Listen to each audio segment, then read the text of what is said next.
नमस्कार, आप देख रहे हैं न्यूज 24/7 इंडिया। मैं हूं आपके साथ सपना मदेशिया। चलिए शुरुआत करते हैं आज की कुछ खास खबरों से। कोटा शहर पुलिस ने चंद्रेसल मठ के महंत देवानंद महाराज की विभत्स हत्या के ब्लाइंड मर्डर केस की गुत्थी को सुलझा लिया है। इस मामले में पुलिस ने मुख्य साजिशकर्ता सहित 2 अभियुक्तों को गिरफ्तार किया है। ये कार्रवाई कोटा शहर एसपी के नेतृत्व में गठित एसआईटी की 100 अधिकारियों और कर्मचारियों की टीम द्वारा की गई, जहां वारदात में 5 जून 2026 की रात को चंद्रेसल मठ में रह रहे महंत देवानंद महाराज पर अज्ञात बदमाशों ने धारदार हथियारों से हमला कर दिया, जिसके बाद इलाज के दौरान अस्पताल में उन्हें मृत घोषित कर दिया। इस संबंध में थाना बोरखेड़ा पर प्रकरण संख्या 204/2026 दर्ज कर अनुसंधान शुरू किया गया, जहां चंद्रेसल मठ लगभग 1100 वर्ष पुराना है, जिसके नाम 750 बीघा जमीन और बैंक खातों में करीब 4.33 करोड़ रुपए जमा है।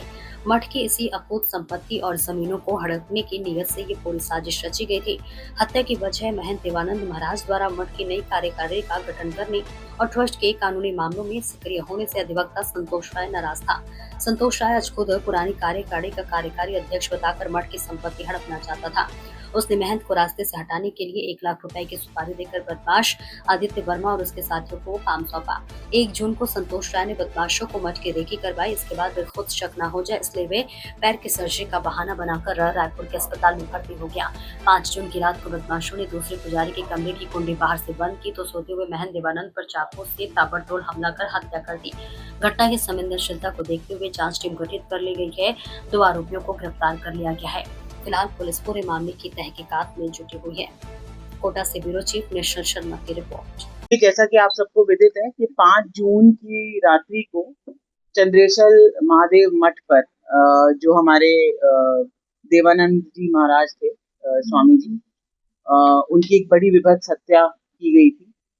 चंद्रेसल मठ जो है उस काफी पुराना 1100 साल पुराना मंदिर है, मठ है, जिसमें काफी विवाद पहले भी रहे हैं। पहले भी मुकदमे दर्ज हुए हैं। तत्कालीन रेलवे कॉलोनी थाना होता था, तब चालान भी हुए हैं। पुलिस के पास एकदम इस ब्लाइंड मर्डर को खोलने के लिए बहुत सारी लाइनें थी।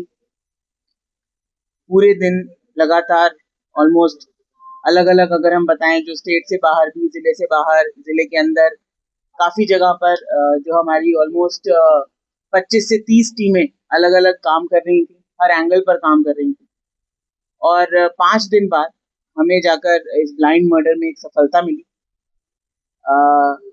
इस ब्लाइंड मर्डर में जो ऑपोजिट पार्टी के देवानंद महाराज जी का जो ट्रस्ट था, उसकी ऑपोजिट पार्टी के जो ट्रस्ट थे, जिन्होंने देवस्थान विभाग में अपनी आपत्ति भी दर्ज करा रखी थी, उनके जो अध्यक्ष थे, एक वकील है संतोष राय नाम का, उसने इस पूरी घटना को अंजाम दिया है। पूरा मास्टरमाइंड वो है।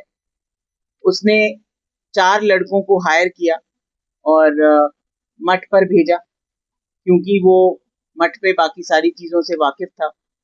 उसने 2-4 दिन पहले इन 4 लड़कों में से 2 लड़कों को दिन में ले जाकर पूरा मठ भी दिखाया, कौन कौन से रास्ते मठ की तरफ जाते हैं, कौन व्यक्ति किस रूम में सोता है।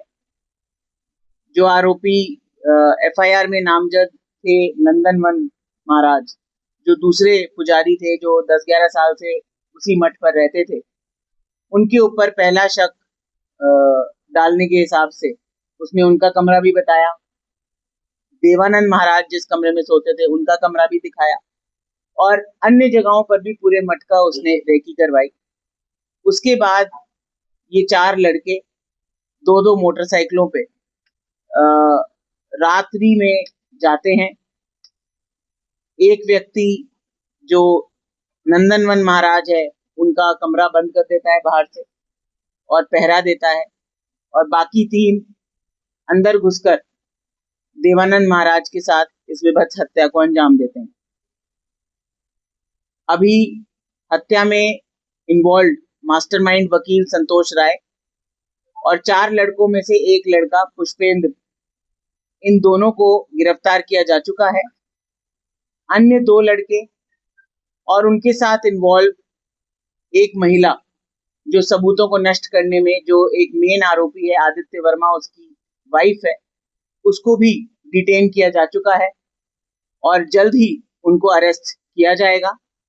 इस पूरे ब्लाइंड मर्डर का, जो कोटा शहर पुलिस के लिए एक बहुत बड़ी चुनौती थी, उसका हमारी सारी टीम्स ने, हमारे दोनों एडिशनल एसपी मुकेश सांकला और सुभाष मिश्रा जी, हमारे सीओ साहब, CO4, CO5, CO1 और हमारे तमाम SHOs की टीम, जिसमें SHO Borkheda, SHO railway colony, SHO विज्ञान नगर, SHO कोतवाली, SHO जवाहर नगर, इन सब की तमाम टीमों की मेहनत, हमारे AGTF के स्पेशल सब इंस्पेक्टर हैं प्रताप जी, हमारी पूरी साइबर टीम, हमारी पूरी DST, हमारे कांस्टेबल से लेकर एडिशनल SP तक, ये जो 5 दिन की 24 घंटे की मेहनत है, वो इसमें कल्मिनेट हुई है कि हमने असली दोषियों को पकड़ लिया है और अन्य जो लोग हैं इसमें जो अभी डिटेन्ड हैं केवल, उनको हमारी टीम लेकर आ रही है और वो ट्रेन से भागने की कोशिश कर रहे थे, उनको डिटेन किया जा चुका है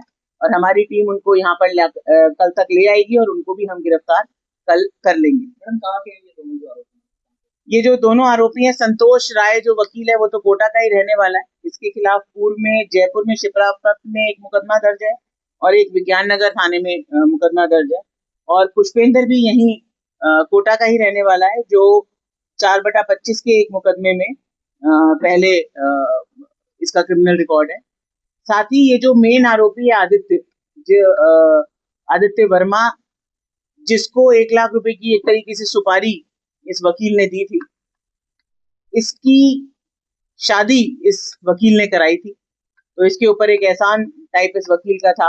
ये दोनों भाग के शादी की हुई है, इंटर रिलीजन मैरिज है, क्रिश्चियन लड़की से शादी की है, तो इसलिए इसको ऐसा लगता था कि मैं इस वकील के लिए कुछ करूं। वकील ने जब इसको कांटेक्ट किया तो पैसों के लालच में और इस चीज को इसने किया। वकील का सिंपल ये कहना है कि देवानंद महाराज जब से आए थे, वो मठ के ऊपर जितनी भी जमीन मठ के नाम जो टेक्निकली है उसको खाली कराने के नाम पे या दान पेटी में जो भी चढ़ावा आता था वो ले जाने के नाम पे मठ से कुछ चंदा ले जा रहे थे और उन्होंने काफी जगह कहा था कि मठ का असली मालिक हमारा ट्रस्ट है। उसको लेकर संतोष राय जो है उनसे ये एक तरीके से दुश्मनी रखता था और उसने सोचा कि अगर देवानंद महाराज को रास्ते से हटा दिया जाएगा तो मैं इस मठ के ऊपर कब्जा कर लूंगा और कुछ जो देवस्थान विभाग से इस मठ की एक ओनरशिप लेकर जो इनका ट्रस्ट है,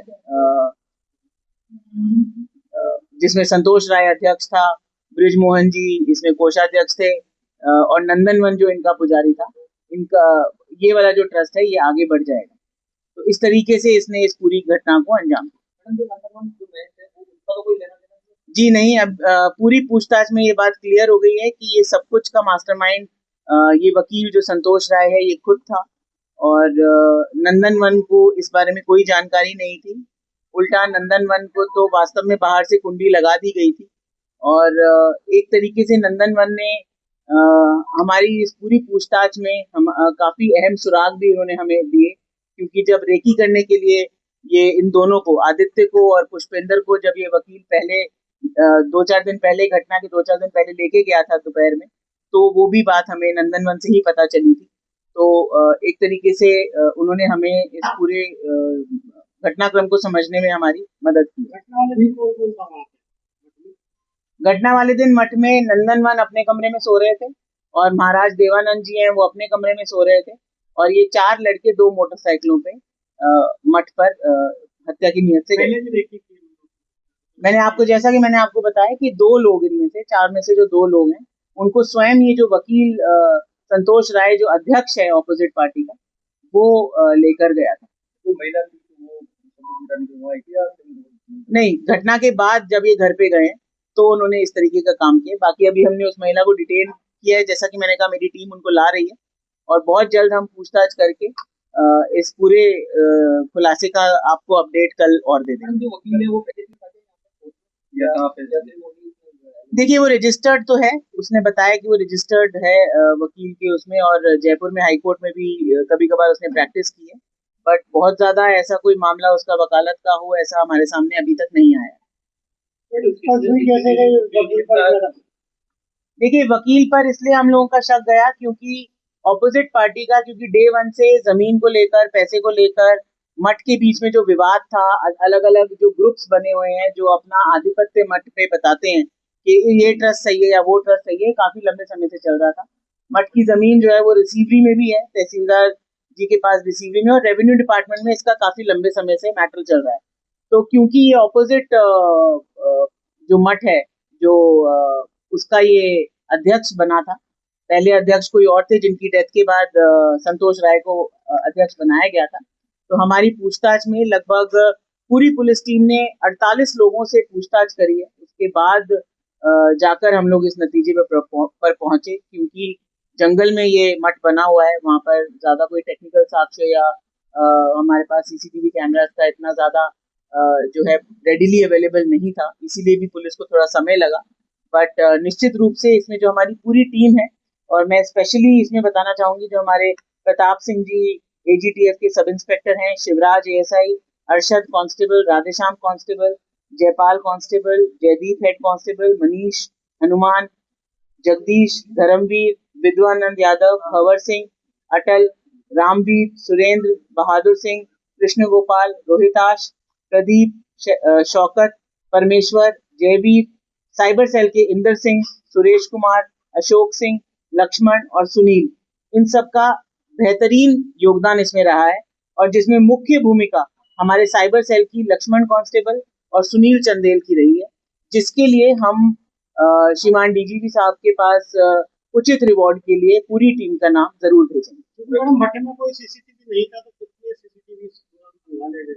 देखिए, ऑलमोस्ट मठ से 10-15 किलोमीटर के रेडियस के सभी सीसीटीवी कैमरास को देखा गया है।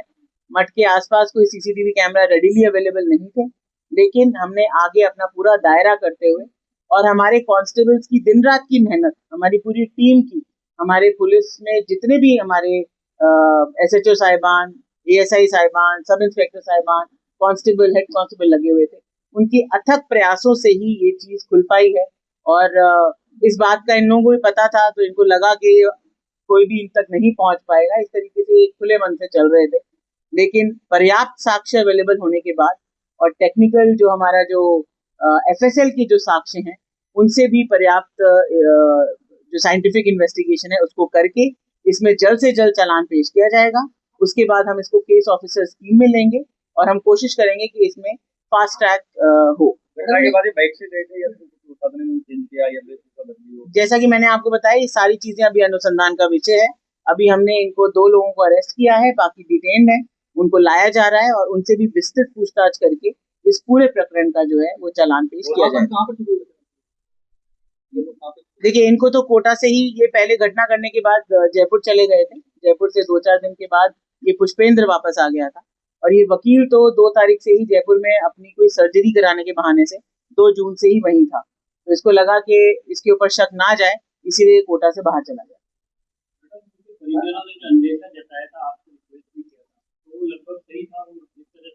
बिल्कुल, जो अपने जो महाराज जी देवानंद जी के जो ब्रदर थे, उन्होंने संतोष राय पर जरूर शक जताया था। उन्होंने उसके साथ साथ बाकी अन्य ट्रस्टीज पर और ये जो महाराज है नंदनवन जो साथ रहते थे, उनके ऊपर भी शक जताया था।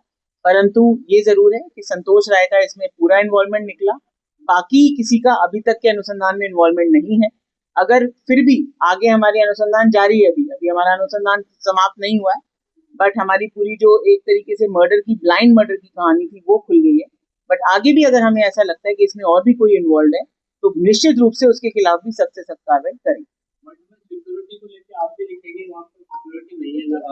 देखिए, मठ आर्कियोलॉजिकल सर्वे ऑफ इंडिया के अंतर्गत है। जनरली एएसआई के अंदर जितने भी ऐसे संस्थान आते हैं, वहाँ की सिक्योरिटी गार्ड की जो व्यवस्था होती है वो एएसआई स्वयं करता है।